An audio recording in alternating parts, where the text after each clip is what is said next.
Adami, who in the previous story found buried gold, killed several Soviet soldiers to protect it, even though they were oppressing his country. But when he returns home, his entire world changes.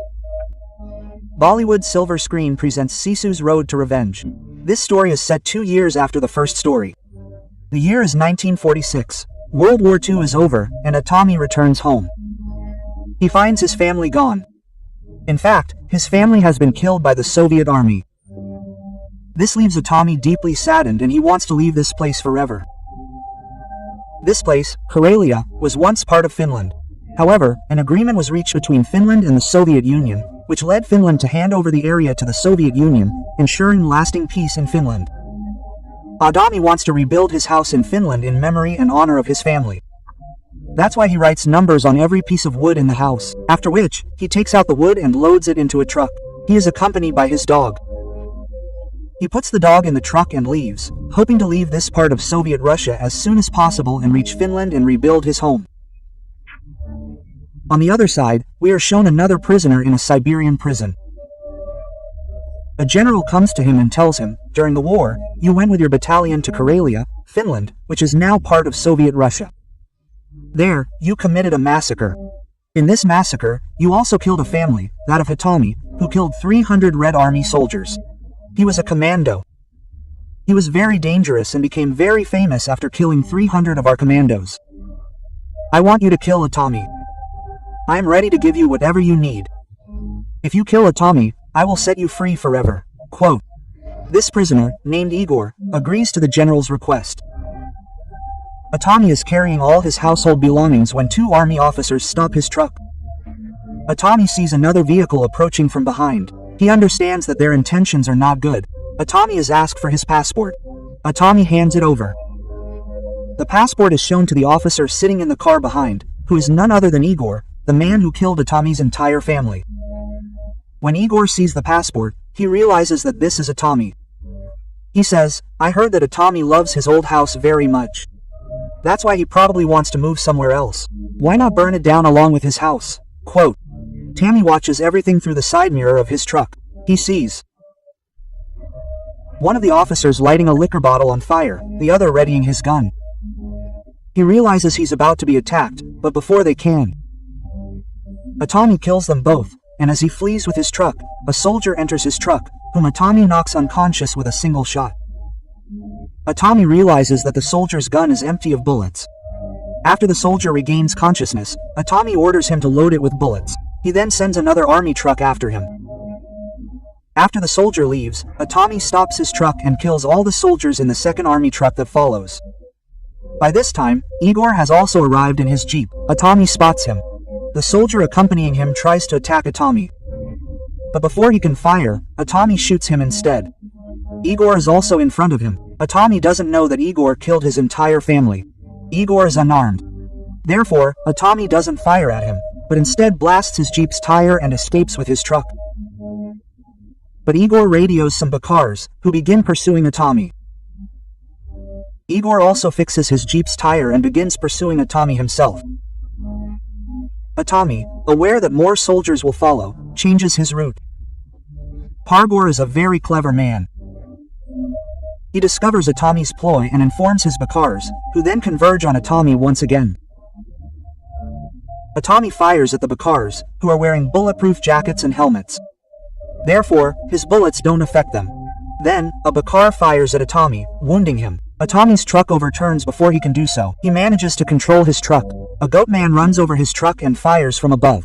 Atami, however, dodges the attack and then knocks the goat down. Igor is approaching from behind in his jeep, and his soldier is killed by his jeep. Similarly, Atami cleverly and bravely kills all the goatmen, and now another one is behind him, setting fire to the wood on Atami's truck. In Atami's truck is the body of a soldier carrying dynamite, and Atami deftly throws that body onto Igor's jeep. Before the explosion, Igor jumps from the jeep to save his life. He then radios for fighter planes to attack Atami. Atami is shown stopping his truck after traveling some distance, extinguishing the fire, and also pouring water on the engine, knowing that the journey ahead is still long. His dog is also completely safe, and then he sees the shadow of a fighter plane above.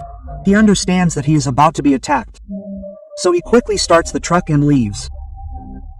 But now the fighter planes above him are continuously firing at him, and then he finds a place to hide and takes the truck inside it. And Atami knows that the fighter planes will soon blow up the entire place. Then he sees a huge sheet of wood, which he places on his truck. There's also a forest ahead, and before this place is blown up, Adami leaves with the truck and goes deep into the forest, where the fighter planes will have great difficulty finding him. They cannot see him clearly in the dense forest. But then a pilot spots his truck and takes his fighter plane very low. He is continuously firing at Atami's truck. Atami sees him coming from behind. So, when he gets very close, Atami presses the brakes on his truck, causing the plane to collide with it. The pilot is also killed in the crash. Atami realizes that there's no one behind him. He must get out of the forest and away from this place as quickly as possible. Only then can he save his life. Before leaving the forest, he scans the sky, but he doesn't see the other plane anywhere. After that, he takes his truck and leaves. But soon, the other plane, which was searching for him, spots Atami. It then fires several rounds at his truck, but the plane quickly runs out of ammunition. The pilot, determined to kill Atami at any cost, brings his plane down. Atami realizes that the pilot is trying to hit his truck with his plane. But then Atami fires a shot, cutting the ropes of his truck with which he had tied the logs, and applies the brakes sharply, causing some of the logs from his truck to fall forward. The plane, instead of hitting his truck, crashes into the logs. Thus, Atami's presence of mind, ingenuity, and bravery saves his life once again, and the pilot of the plane is still alive because he had parachuted out earlier. As Atami is reloading the logs into his truck, he appears before him. Atami becomes furious. As he approaches, he sees the fighter plane pilot laughing. He realizes something is amiss. Looking up, he sees a bombing plane approaching. He quickly loads the logs onto the truck, starts it, and drives off. The bombing plane has already dropped numerous bombs on them, killing the pilot below. Atami somehow manages to control his truck and jump into the water. First, he frees his dog to save its life. He then exits the truck, and the truck continues to sink deeper into the water. Unwilling to lose his logs or his home, he goes down and unties the ropes, causing the logs to rise. However, being underwater for so long depletes his oxygen supply, and Atami falls unconscious. A short while later, we see that all the logs and Atami's dog are still afloat, but Atami is nowhere to be seen. Then, he emerges with a log, the log that saved his life. His dog also comes to him, and Atami regains consciousness. A short while later, we see Gower at the same site where Atami had jumped his truck into the water. He sends his soldier into the water in a boat and asks him what's in the water. He explains that there's a truck underwater, but neither Atami's body nor the logs are there. Igor understands that his battle with Atami will be a long one. Atami is shown, having assembled a raft from scraps of wood, and with his dog, he has reached the other side of the ocean. As he travels a little further, he sees a tank near the coastline, overjoyed. The tank is fully equipped with weapons, and he now fully prepares it for battle once again. Just a short distance away is the Soviet-Finnish border. He must reach Finland at any cost. Igor knows he wants to reach Finland, so he has already reached that border, where Atami will arrive shortly. Quickly, Atami takes his tank to the Finnish border. And once he reaches Finland, the Soviet soldiers will be unable to harm him. But right now, he is in Soviet territory, which is why his tank is constantly being fired upon. Atami has tied the wood from his house to his tank and continues moving forward. Unsure of his intentions, Atami detonates the bombs attached to his tank, sending it flying off to the other side. But then, the tank's belt breaks, preventing him from reaching Finnish territory. Atami's plan was to blow up his tank, cross Soviet territory, and reach Finland. But now, his plan has failed. He knows he will soon be captured. Therefore, he removes the handle of a knife and hides it under his skin. He also takes the dog with him out of the tank, which crosses the border and reaches Finland. Then, another man appears and holds him at gunpoint. Before he can kill him, a general arrives, declaring, "We will take Atami from here to Siberia." Atami and all the wood he has from his house are then loaded onto a train, and they all leave for Siberia. Igor enters the compartment where Atami is tied and suspended in the air. He brutally tortures him. He also tells him, "I killed thousands of people during the war. Your family was among them. I brutally killed your wife and 2 children." Quote.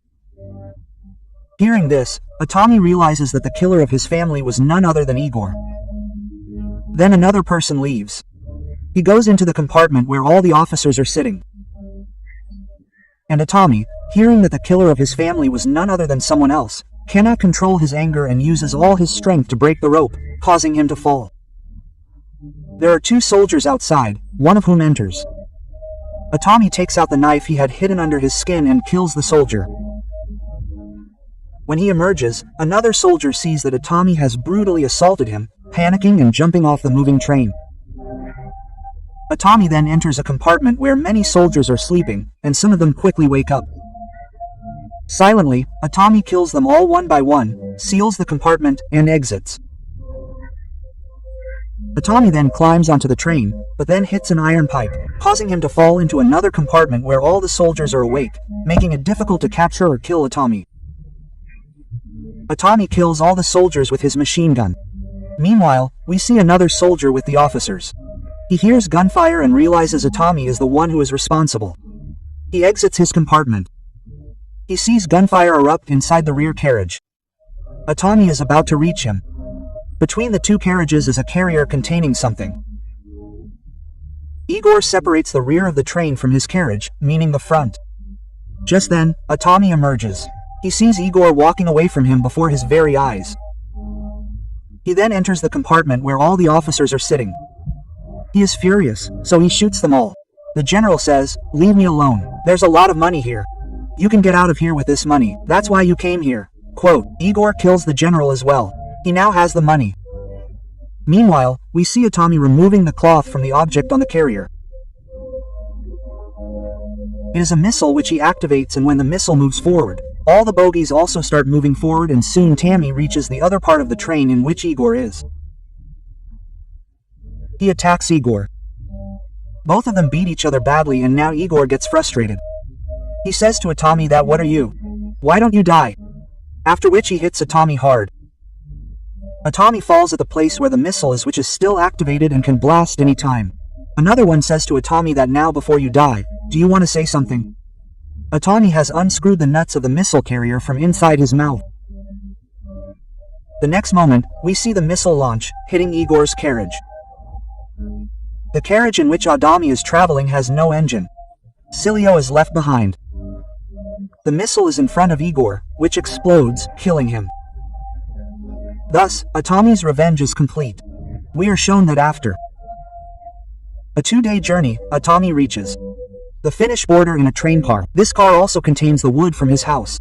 There, Finnish soldiers ask Atami for his ID, and when Atami gives them his passport, they realize that this is the same commando who single-handedly killed 300 Soviet soldiers. They salute Atami. Atami then arrives in Finland, where he begins rebuilding his house with the wood from his house. He had already written numbers on the wooden planks of his house. This means he wants to build a house exactly like the one he once owned. Just then, some locals arrive, armed. Atami prepares to fight them, but they say, "We're here to help you." They then join Atami in helping him rebuild his house. This concludes the film's story. We hope you enjoyed it.